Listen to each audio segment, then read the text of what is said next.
Senator Klobuchar, it's Barry Weiss. At Friday's debate, you went after... Hi there, Barry. Hey.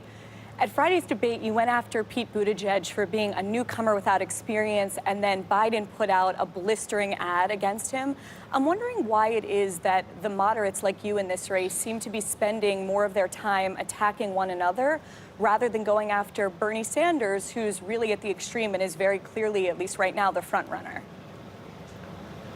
I have spent a lot of time. I'm the only one on that stage that, when asked, do you think a socialist should be leading the ticket? You have trouble with that. When George Stephanopoulos asked that question, I'm the only one that raised my hand and said yes. So I have focused on as well, even though Bernie and I are friends, we came in together, I just don't agree with him on a lot of things. I wouldn't kick 149 million Americans off their current insurance in 4 years. So if you look back at the debates, that has been my focus.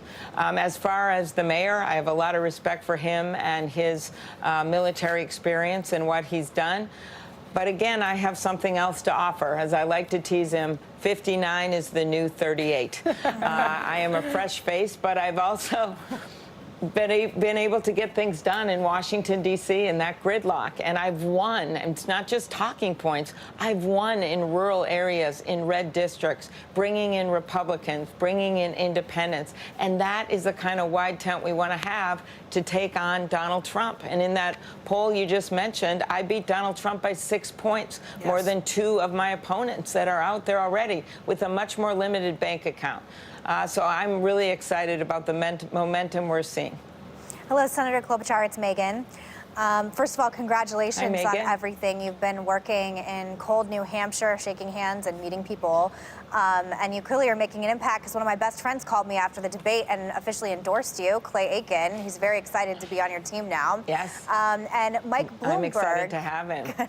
Mike Bloomberg, on the other hand, is not doing the hard work you're doing. He's nuking ad markets for Super Tuesday with his billions he's spent. He spent $10,000 just on sushi, according to his last FEC report. So it seems like he's trying to buy the election. Isn't it unfair that he's totally avoiding the process while people like you are going out and doing the hard work with voters? And why is the DNC giving him such a pass? A few answers there. One, I don't think people look at the guy in the White House and say, oh, I want someone richer. I don't think that's true.